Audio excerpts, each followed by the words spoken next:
Mi nombre es Carlos de Bonn, vivo en Uruguay, más precisamente en la ciudad de Montevideo, aquí al sur del continente sudamericano.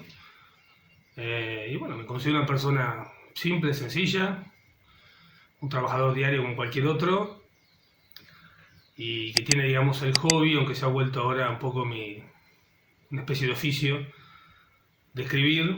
Hace más de 10 años que escribo, y de leer, aunque leí siempre, porque me fascina leer, pero últimamente estoy leyendo mucho más que antes, y de otra manera, ¿no? Porque en cierta forma creo que he aprendido un poco a leer.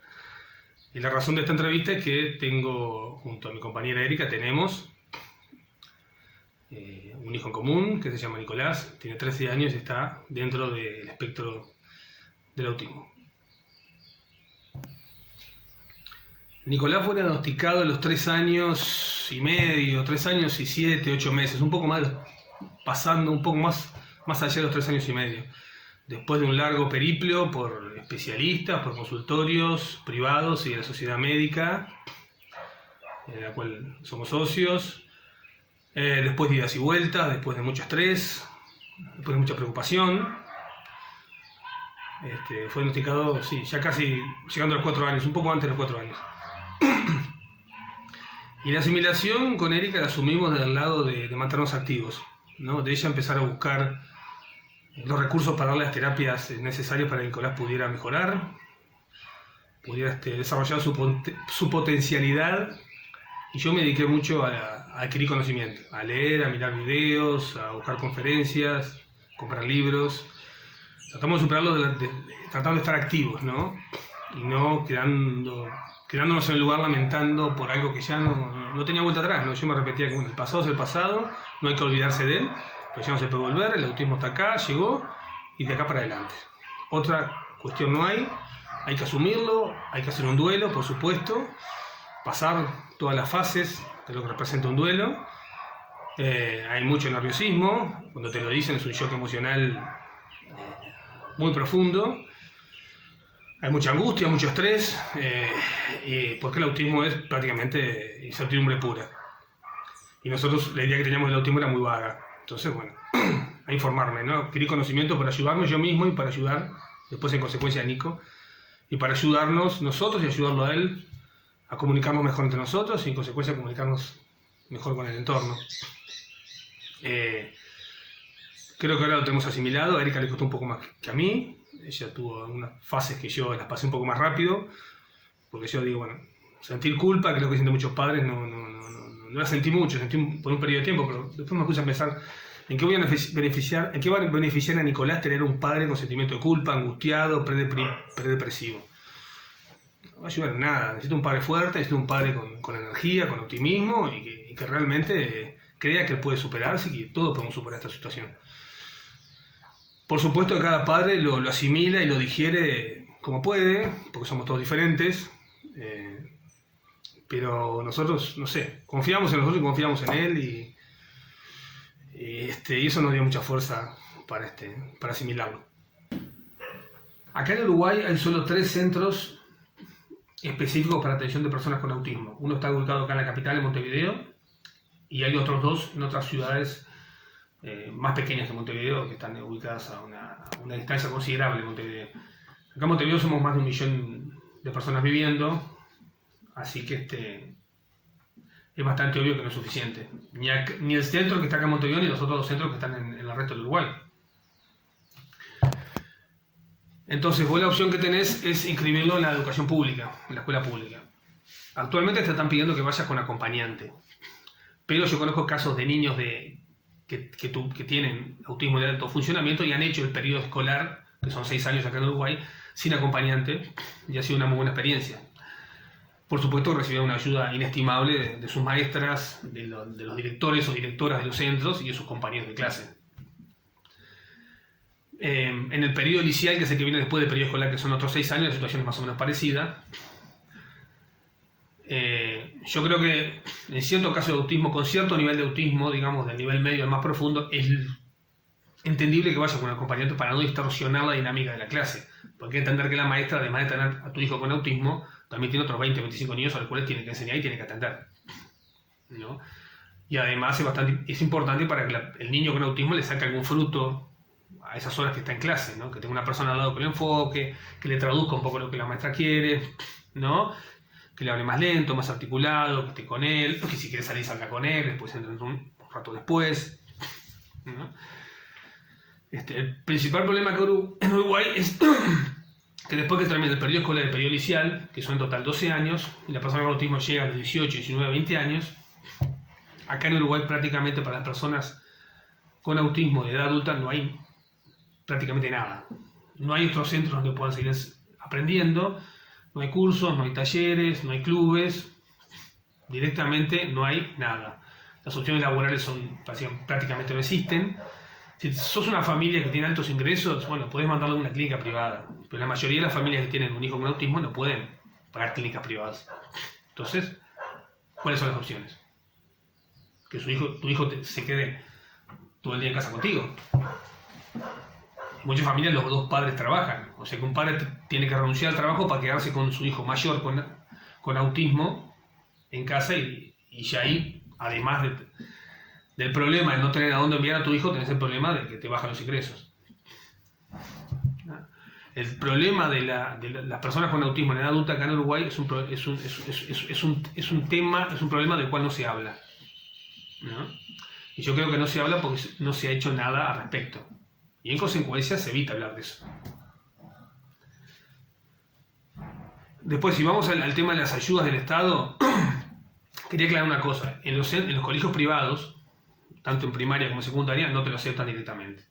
Ahora hay algunos colegios que están aceptando una persona con autismo con clase, pero con acompañantes. Pero son excepciones, son una minoría. La mayoría no te lo aceptan. Y en cuanto a las ayudas del Estado, tenés una pensión por discapacidad, que es mucho menos de un salario mínimo nacional, pero bueno, es una ayuda. Tenés que ir a tramitarla, llevar a tu hijo que te lo evalúen, llevar informes, etcétera, etcétera, etcétera, ¿no? Tenés que dar todas las vueltitas que hay que dar acá en Uruguay, pero generalmente la pensión te la dan. Y después hay otro tipo de ayuda que se llama ayuda extraordinaria. La ayuda extraordinaria se basa en un monto que esa institución del Estado le gira, le manda, le transfiere por mes a la clínica privada que tú elijas, en la cual tu hijo va a hacer una terapia básica. El Estado te cubre 2 sesiones de terapia por semana, de la terapia que tú elijas. Si tu hijo necesita más sesiones por semana, bueno, el dinero tiene que salir de tu bolsillo. El Estado solo te cubre 2 sesiones de terapia por semana. Y la tercera ayuda que te da el Estado es un servicio de acompañantes, ¿no? Pero para entrar en el servicio de acompañante, además de llevar a tu hijo que te lo evalúen, llevar informes, etcétera, etcétera, tenés que llevar un comprobante de ingresos del núcleo familiar, ¿no? Si tenés ingresos muy bajos, el Estado te financia el 100%, si tenés ingresos un poco más alto, el 60 y pico por ciento, el 30 y pico por ciento, hasta la franja de cero, que el Estado no te acepta en ese servicio, no te da servicio de acompañante porque tus ingresos son altos o muy altos. Ahí igualmente, en el tema de las franjas hay un problema a solucionar, me parece, porque debido a cómo están las franjas determinadas, hay familias que si bien el Estado no le financia el 100%, le financia el 65% o el 60 y pico por ciento, el otro 40% que tienen que pagarle de sueldos y de beneficios a esa persona que va a trabajar con tu hijo, es imposible de pagar para una familia, entonces se quedan sin acompañante. O sea, el Estado te financia el 60, pero ese 40 tú no lo puedes pagar. Entonces, en definitiva, te quedas en acompañante para tu hijo. Si no tienes acompañante para tu hijo, posiblemente no te lo acepten en una escuela, no te lo acepten en un liceo. Y bueno, volvemos a lo mismo, al problema de la persona con autismo adulta acá en Uruguay. ¿Qué haces con tu hijo todo el día en tu casa? Y además se pierde una parte, digamos, de su terapia, que es la parte social, ¿no? De interactuar con sus pares en un centro de enseñanza y con otro tipo de personas. Y que ese otro tipo de personas además aprendan cómo interactuar con una persona con autismo. O sea, no es solo el hecho curricular, es el hecho de conocer a una persona con autismo y la persona con autismo interactúe con personas neurotípicas que no forman parte de su círculo íntimo. Y ese servicio de acompañantes, quería aclarar que son personas que se anotan para trabajar con el Estado, se anotan en una lista, hacen un curso, pero no están entrenadas específicamente para acompañar a personas con autismo, porque el servicio acompañante está pensado para acompañar a personas con diferentes discapacidades y con diferentes problemas, incluso para acompañar personas muy mayores que tienen problemas de traslado, problemas de salud y demás. Generalmente si me encuentras a alguien que se atreva un poco a hacer el guardián de tu hijo por unas horas al día, y el Estado en este servicio te cubre 80 horas mensuales para que vos uses a esa persona como acompañante de tu hijo en el ambiente en el que tú determines. Básicamente es eso. Pero quería aclarar, y no dejar de mencionar, y mencionarlo de vuelta, que el mayor problema es cuando la persona llega a la edad adulta acá en Uruguay. Cuando la persona llega a la edad adulta acá en Uruguay, realmente te encontrás en una especie de desierto, ¿no? Mirás hacia todos lados y lo que ves es arena y calor, y sentís el calor por todos lados, pero no ves más nada que eso. Es un problema no menor, y por el cual debería ya haberse hecho algo, aunque sea mínimo.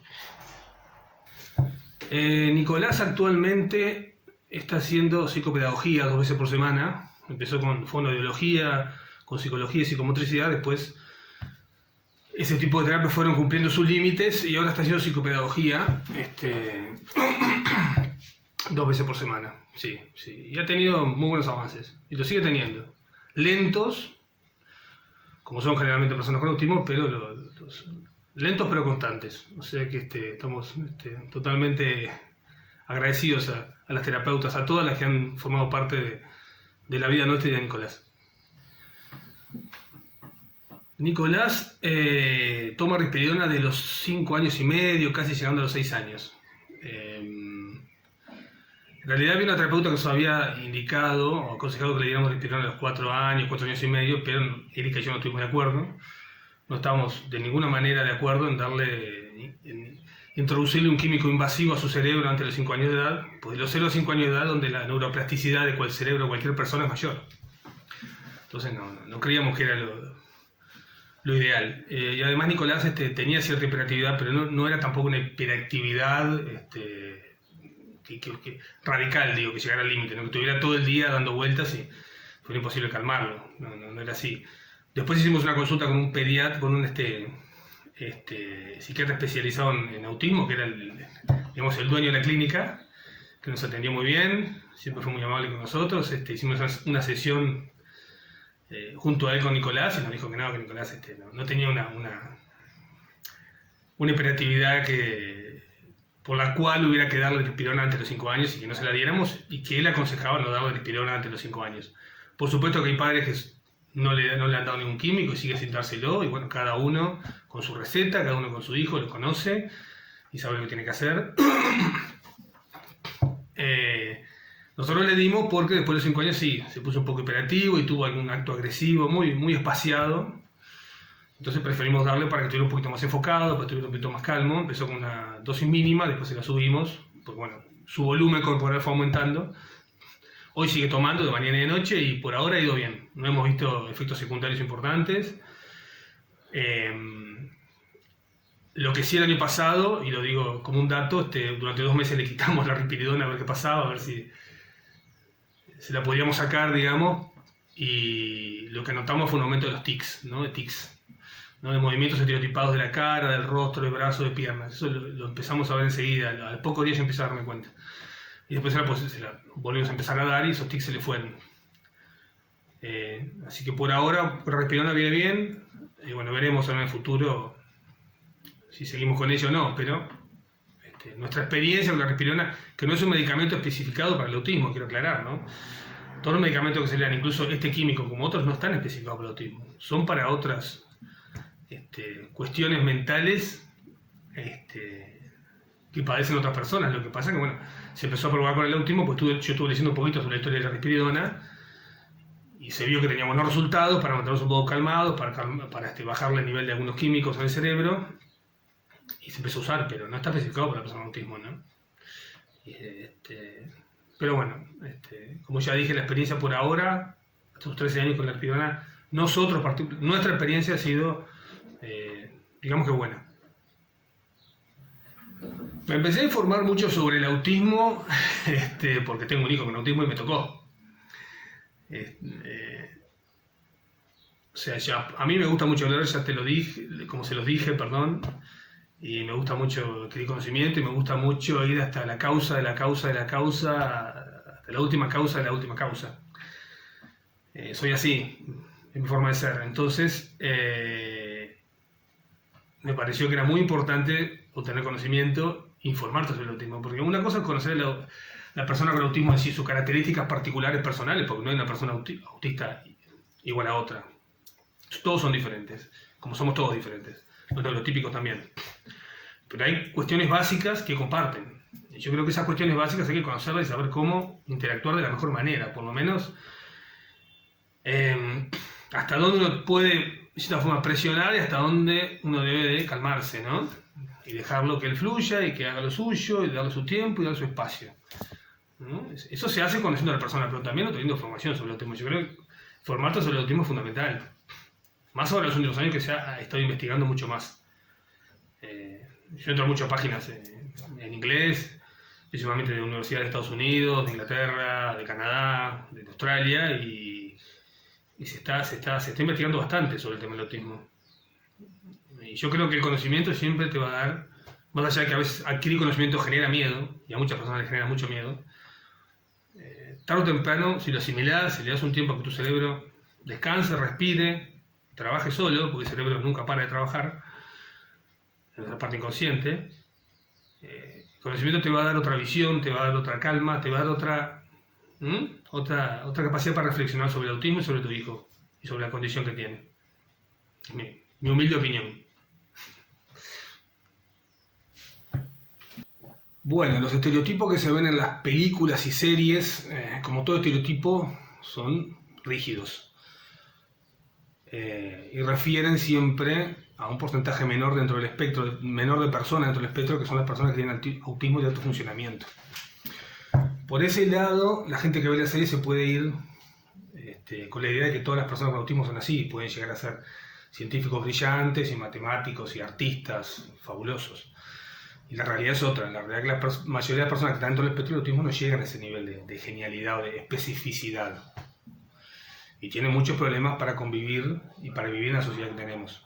Necesitan mucha más ayuda de las que se le da a esos protagonistas de esas series.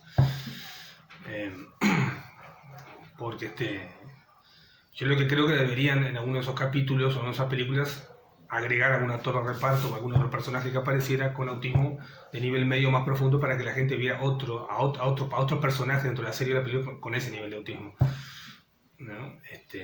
En la serie El Buen Doctor, que la verdad es la única que he visto algún capítulo, las otras series no las he visto después alguna película. Por ejemplo, en la serie El Buen Doctor, en un capítulo yo vi que aparecía un paciente que tenía autismo un poco más profundo de lo que tiene él y él se daba cuenta. Por ahí el mensaje puede ser adecuado para que la gente diga, mira, hay otras personas que tienen otro nivel de autismo mucho más profundo y no llegan a este nivel de genialidad como la que tiene El Buen Doctor. Igualmente el protagonista del Buen Doctor, que es un actor inglés, del cual he visto algunas entrevistas que le han hecho, y que habla español además. Él dijo en algunas entrevistas que, y me parece muy bien que lo diga, que él no representa a todas las personas que están dentro del espectro. Y en varias entrevistas vi que lo dijo. O sea que por ese lado se da una idea y un modelo de autismo que no es digamos que no es el 100% real, ¿no? Pero por otro lado creo que es bueno que estas series, estas películas existan, y ojalá, de mi punto de vista, hubiera más, porque además de entretener, les da un cierto conocimiento a las personas que ven la serie o la película de lo que es el autismo, de la condición en sí, ¿no? Porque yo he visto unos capítulos y él actúa muy bien las características básicas que tiene la persona con autismo. Está muy bien actuada, por lo que yo vi, están muy bien actuadas, pues creo que está muy bien estudiado, sus gestos, cómo habla, el tono de voz que usa, la rigidez que tiene en la cara, en el rostro, ¿no? Que es típico de las personas con autismo. Está muy bien actuado y él lo representa muy bien. O sea que por ese lado creo que es muy bueno que además de entretener, también se le dé conocimiento a la gente de lo que es el autismo. Y lo más importante, creo yo, es que se hable el autismo, que se nombre el autismo. Que el autismo deje de ser invisible, ¿no? Que se note, mira, hay una condición que se llama autismo. A ver cómo es, y mira la serie, y por lo menos las características básicas, las personas que no saben nada de lo que es el autismo, las van a ver y las van a entender. Eso me parece muy bueno. O sea que por un lado está, como ya dije, lo que refiere, lo que dije que refiere las series refieren solo un porcentaje de personas dentro del espectro de autismo, pero por otro lado, el autismo ya es algo visible, ya es algo notorio. Y eso me parece muy, muy importante. O sea que yo preferiría que la siguieran dando, quizás con algunos ajustes, pero me parece bien que haya series, que haya películas. Incluso yo he visto películas que no tienen nada que ver con el autismo, que el autismo no está en el título de la película, y he visto que aparecen niños o jóvenes o adultos con características de autismo. Películas que a veces que no han sido las más famosas, pero aparece la cuestión, aparece el tema. Eso me parece importantísimo, importantísimo. Más allá del otro que dije antes, ¿no? Tanto Erika como a mí nos impulsó a entrar a una ONG la posibilidad de compartir con otras personas experiencias sobre nuestros hijos con autismo, o nuestros parientes con autismo. Escuchar a otras personas, que otras personas te escuchen a vos.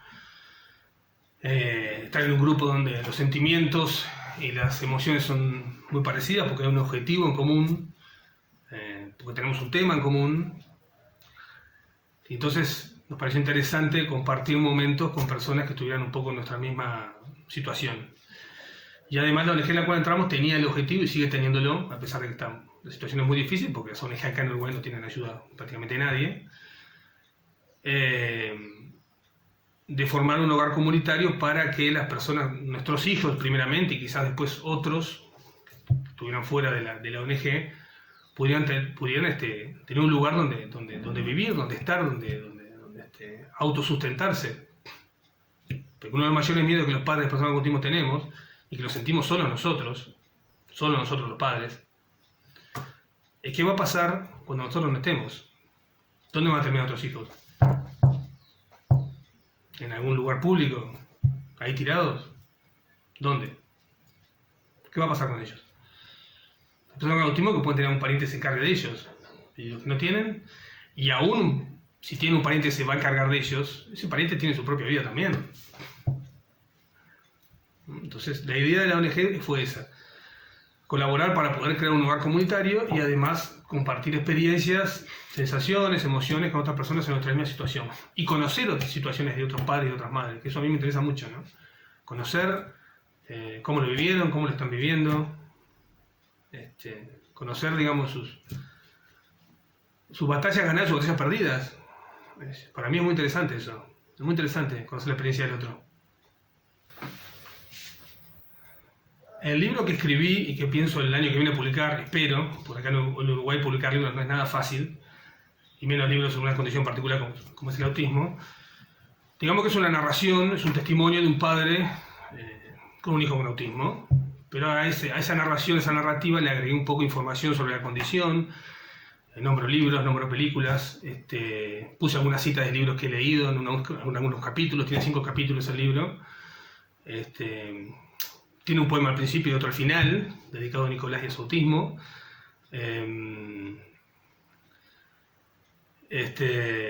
Pero básicamente es la narración de lo que vivimos, por ejemplo, en el primer capítulo, desde que empezamos a ver señales de que Nicolás tenía autismo hasta que nos dan el diagnóstico, porque Nicolás tuvo una especie de autismo regresivo, hasta el año y medio parecía que era todo normal, se estaba desarrollando normalmente, y después empezaron las señales y las actitudes que realmente no comprendíamos, pero nos dábamos cuenta de que algo no venía desarrollándose de forma, digamos que, típica.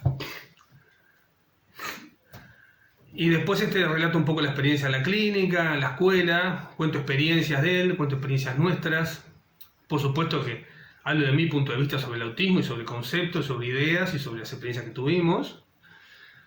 Otro capítulo se llama El día a día, donde cuento, también narro experiencias aquí en la ciudad de Montevideo, de las agradables y de las desagradables, que tengo que decir que fueron muy pocas. Pero con eso también voy dando información sobre el autismo, pongo alguna estadística, como te dije recién, nombro algunos libros, nombro algunas películas, incluso en la parte final del libro puse una bibliografía, que son los libros que yo he leído, pongo algunas páginas web también, que son las que he consultado, consulto muchas, pero básicamente las que consulto casi siempre. También hice un pequeño resumen de lo que es la historia reciente del autismo, que son casos sospechados de haber tenido autismo, digamos desde el siglo XIII, siglo II hasta acá, que son muy pocos los que quedaron documentados con testimonios, pero hay varios, me parecieron muy interesantes. Y ahí los relato, hago un resumen, ¿no? Porque no era el objetivo del libro hacer un libro sobre historia del autismo, además ya hay uno en inglés, que hicieron dos investigadores norteamericanos, que está muy bueno, lo recomiendo. Lamentablemente no está traducido al español, pero que pueda leer en inglés, se lo recomiendo. Se llama In a Different Key, que habla sobre la historia del autismo. Yo me basé en ese libro, pero también en otros datos que saqué de internet y otros libros. Y básicamente el último capítulo, ahí hablo sobre un poco sobre algunos programas de acá de televisión que he visto en Uruguay donde decían disparates sobre el autismo, disparates, realmente, dice llanamente disparates.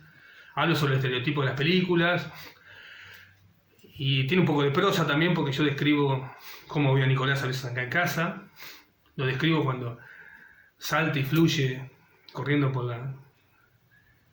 la orilla del mar, donde se lo ve tan feliz, tan libre, tan contento, recogiendo caracolitos y piedritas y arenita, y él está tan contento de no leer con tan poco, que la verdad que es admirable. Yo siempre con él lo observamos y realmente es emocionante. A él le fascina la playa, le fascina el mar, se tira al agua, le fascinan los lugares abiertos, la naturaleza, y disfruta un montón, se entretiene solo, con cosas pequeñas, ¿no? Simples. Eso lo relato y lo relato de una forma un poco, digamos que poética. O sea que el libro tiene un poco de todo. Un poco es un mix, pero el tema principal es el autismo. La idea de escribir el libro se me apareció mentalmente allá a fines de 2019, hace casi 3 años. Lo que pasa es que el libro lo fui escribiendo en etapas porque muchas veces no tengo tiempo de sentarme a escribir, generalmente trato de hacerme mi tiempo, y además le fui agregando algunas partes, le fui quitando otras, fui tratando de moldearlo para que quedara realmente como yo quería que quedara. Pero la idea fue,